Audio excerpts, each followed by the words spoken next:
Hey there, Shortcuts.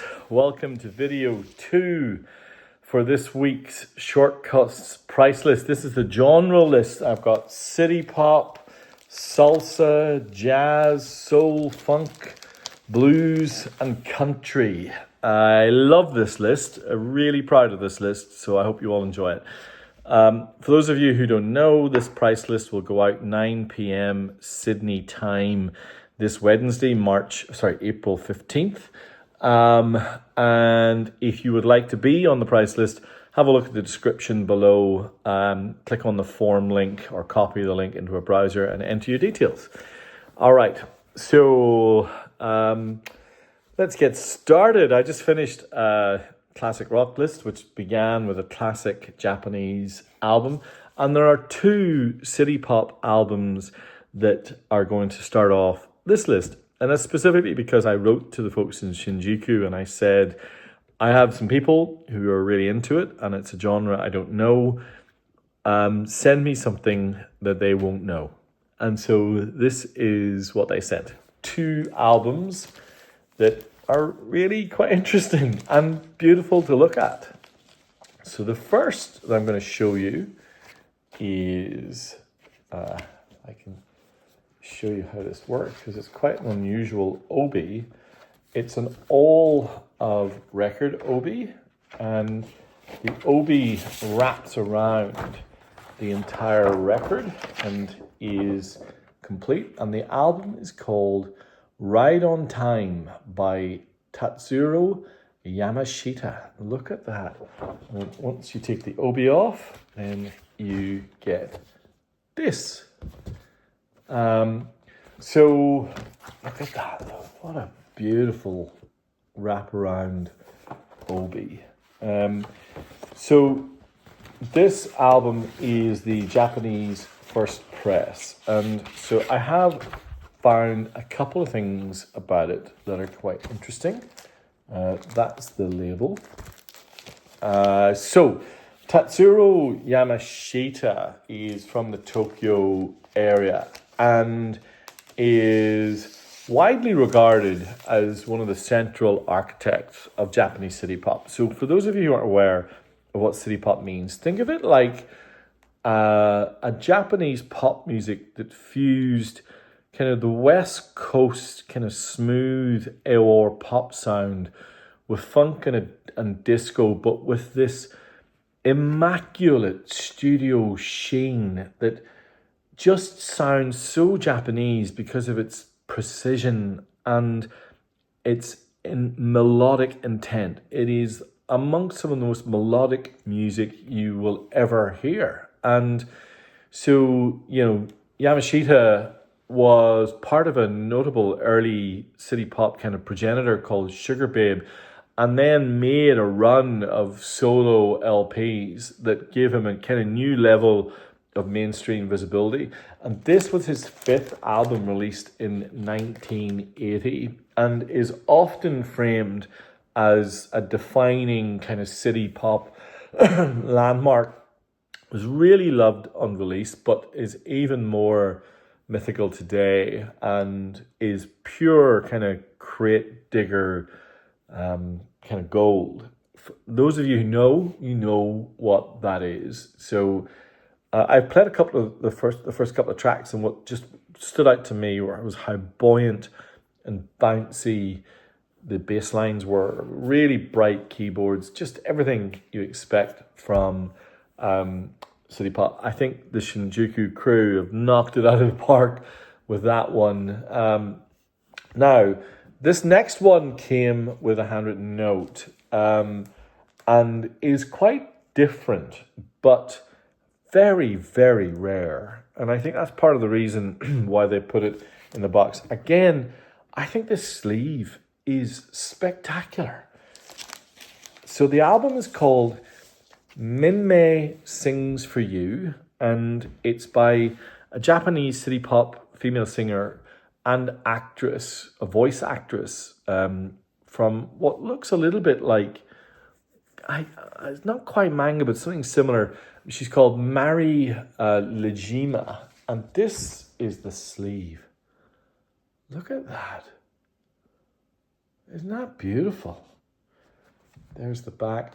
And I assume this is some of the Japanese, kind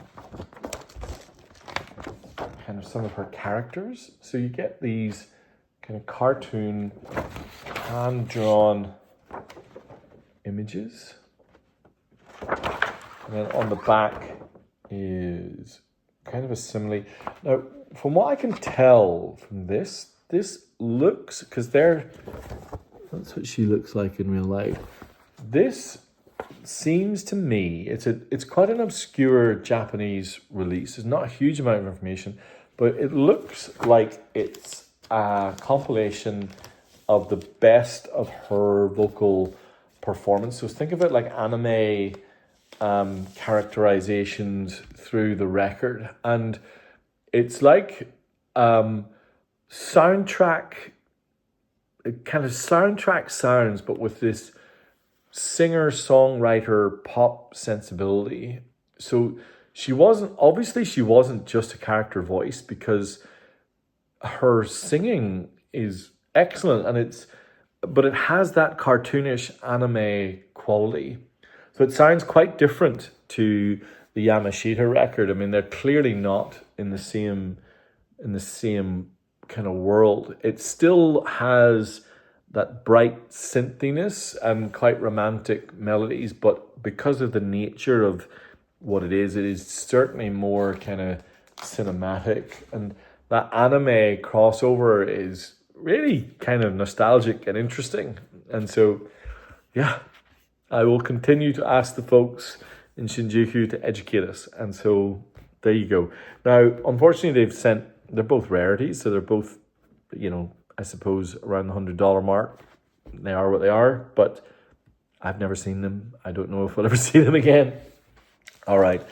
In the same box, they also sent a bunch of really interesting records. So this is Bobo by Willie Bobo, the New York-born Latin jazz kind of percussionist who became really a bridge between kind of straight ahead jazz chops and that pop funk salsa sensibility. Very danceable, very fun. And so, I think a bit of a crate digger's dream. Like there are certain parts of that record that really do sound like they've been sampled many, many, many times. So if you like that Latin funk jazz hybrid on really clean vinyl, then I think you'll find that is a lot of fun. That's Bobo by Willie Bobo, complete with Obi. Okay, now for my personal favorite record in both lists, both the classic rock list and this genre list. I think this is a stand-up, stone cold, balls out classic.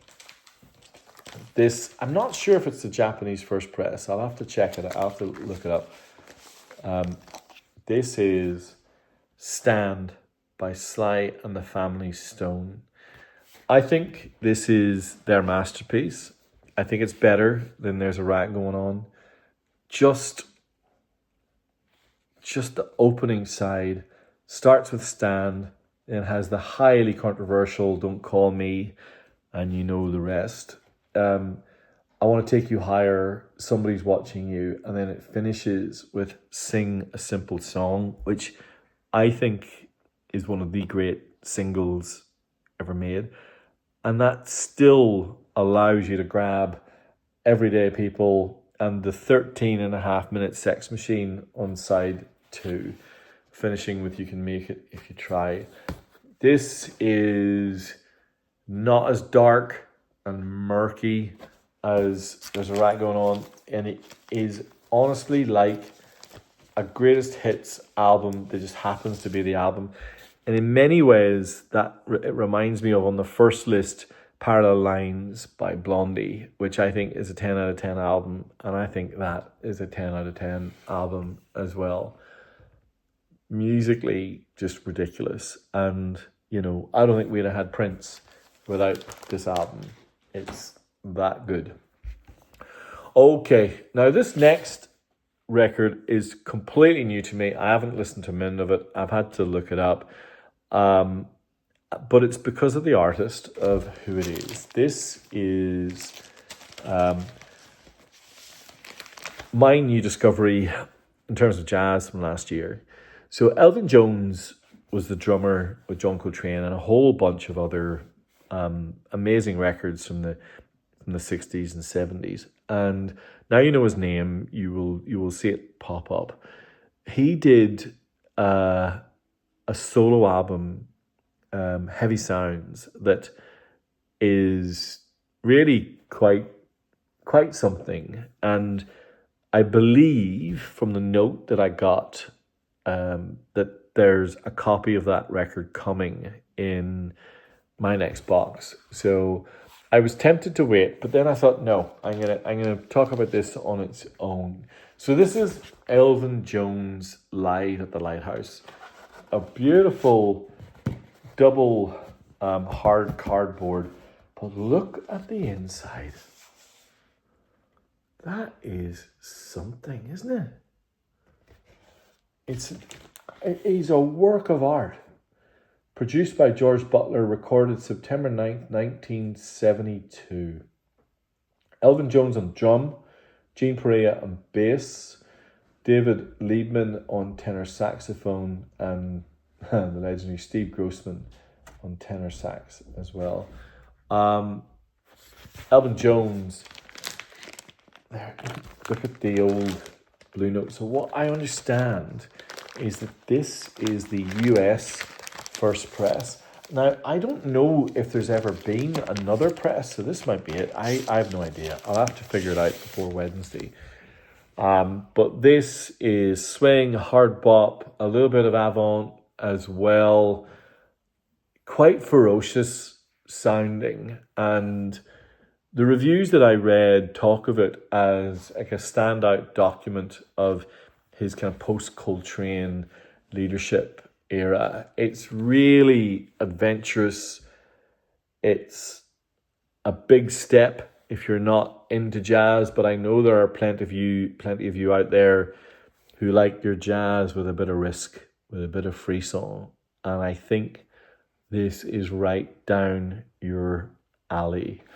It is wild. Elvin Jones live at the Lighthouse. One of the most beautiful looking packages I've seen in a long time. All right, I mentioned that we had a little bit of country as well, but I suppose I could probably have said it more accurately, country rock. And there are some of you who are going to see what I'm about to show you and say, how could this not be the best album on your list? I think the reason that it's not is that Gene Clark's No Other would be the best album on just about any list that I would ever do. But this is White Light by Gene Clark. Really, the Byrds' secret weapon. A songwriter with a kind of bruised romanticism and I think vulnerability in his voice that just makes me emotional every time I listen to him. I just love him. This, again, side one of this record, The Virgin with Tomorrow, White Light, Because of You, and 1 in 100 is pretty monumental. It's his second solo album, I think.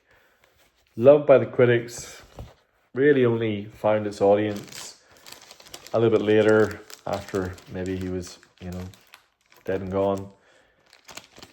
But a brilliant, beautiful, in its own way, quietly savage record. And that is the US first press of this album as well.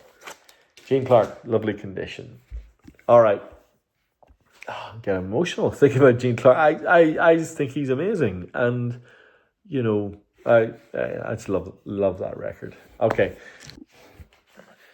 Now on to this. Dial S for Sonny by Sonny Clark, his debut album from 1957. He was a hard bop pianist from Pennsylvania and became really quite key voice in that kind of blue note era. he had a feel that made his sound very expansive, and his career was that, I suppose at the time, typical kind of classic jazz tragedy, brilliant output, deep impact on the scene, but a short life. And so we don't have too many Sonny Clark records, but this is great. This is the mono pressing of the BLP 1570. It's in great condition. Highly recommend. Dial S for Sonny Clark.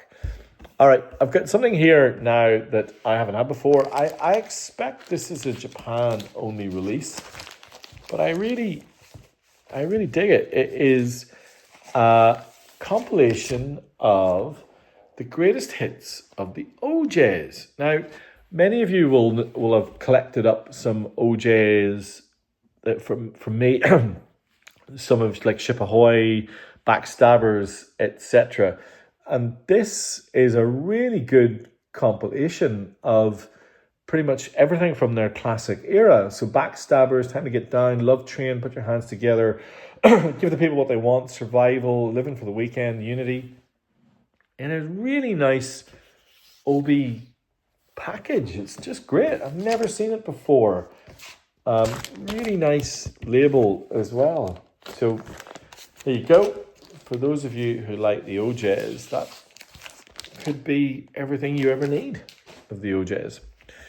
All right, I got something now which is very different. This is from 1969.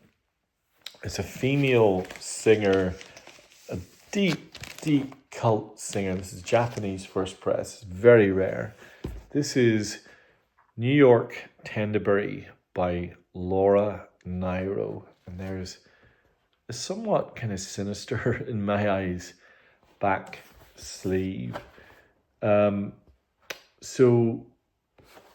singer-songwriter and pianist whose music kind of merged soul with that kind of brill-building, crafted songcraft, but with quite a bit of kind of drama and a deeply confessional style that made something that's utterly singular, almost kind of like, I don't know, very unique sounding. And yeah, and so this record's one of her early records, 1969. I think it's her third, maybe second or third album, and it almost reads like a private movie. It's got really beautiful piano, but then sudden splurges of arrangement and lush drama, even though it still ultimately remains quite stark. I mean, Laura Nyro, her phrasing is kind of unique. She is in her own world. And so for those of you who like your kind of intimate and, I suppose, I think more introverted music, and this has something special for you. Yeah, I really like this sleeve as well. Laura Nyro, again, never had this before. That's the first for Shortcuts. I've never even seen that record before. Over the last few weeks, I've had a few copies of Soul Junction, a really genuine classic record by Red Garland. This is a 1957 record of his called Groovy, and this is a really nice Japan reissue. Red Garland on piano, Paul Chambers on bass, Arthur Taylor on drums. Very upbeat. Clue is in the title. Very groovy, pure, atmospheric release on the Prestige label. Very buttery. I really like the bass. It's really buoyant and happy. Probably the contrast to Laura Nyro. Okay, I've got 4 records to go, and they're all completely different. This is a UK press of Song Cycle by Van Dyke Parks. Now, this was originally released in 1967. This UK Edsel press is from the mid-80s, and it sounds really, really good. It's orchestrated pop with kind of Americana and some studio experimentation. Kind of think of it like a slightly wonkier Beach Boys, very culty, often misunderstood. This was his debut album and has something about it that is kind of hard to pin down. I wonder if there are any Van Dyke Parks fans out there. I've got his American song cycle, and I've got one other as well. It's definitely a movie for the ears. If you're out there and know more about this record on Edsel, then let me know. That's Song Cycle by Van Dyke Parks. As I mentioned, something very different now. One of my favourite soul records. This is Knock on Wood by Eddie Floyd, famously covered by my hero, David Bowie. Just a fun, groovy, soulful collection of songs, not a single duffer amongst it. He was from Alabama, and he is forever tied to that Memphis Stax sound of grit and groove and direct emotions. Just think of it like one of the great Southern soul albums. And this was his debut, 1967, and it's fantastic. Eddie Floyd's Knock on Wood. And you know how much I love this green and blue Atlantic label. Indicates the early press in lovely condition. Now, I'm going to pull this sleeve out. This sleeve is pretty awesome. This is another UK press. I don't know if you can see that. Obviously, it looks like a mirror, but if I flick it back, you'll see the UB appear. Because this is UB44 by UB40. So I believe this is the UK first press. So UB40, of course, from Birmingham, and they turned, I guess, reggae into working class UK pop without losing, at least for a while, their political edge. This is their third album of original material from 1982. Trying to see what's on here. Let's have a look. So here I am. I won't close my eyes. Hey, politician, the prisoner, don't do the crime. I suppose you can see this is kind of reggae with that kind of harder edge to it. They did have a point of view, and it performed really well. I've read some really, really good reviews of it. I don't think it's quite as accessible as some of their later stuff, but I think that's probably a good thing. And I really like the sleeve.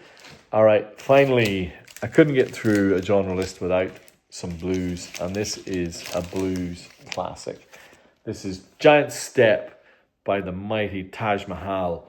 One album of electric blues, and then on the flip side, you've got Ye Old Folks at Home, and you've got acoustic blues. One side electric, one side acoustic, both utterly fantastic. It's a really nice Aussie first press copy. I think it's his third studio album. I've got the other two as well.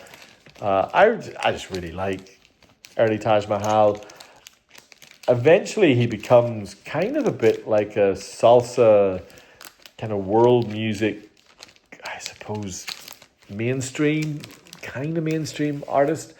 But these early blues albums are where it's at. His band at this time is pretty great. So, cornerstone blues record for me. Love Taj Mahal.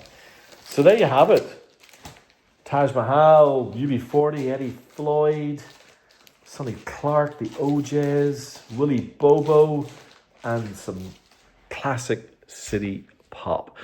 Now, if you would like to be on this price list, drop me an email, shortcutsrecordsaus@gmail.com. The price list will go out this Wednesday, 9 p.m, April 15th, Sydney time. Or go to the description and fill in your details in the form. Please like, subscribe, all that kind of stuff. And yeah, thank you for your time. Bye.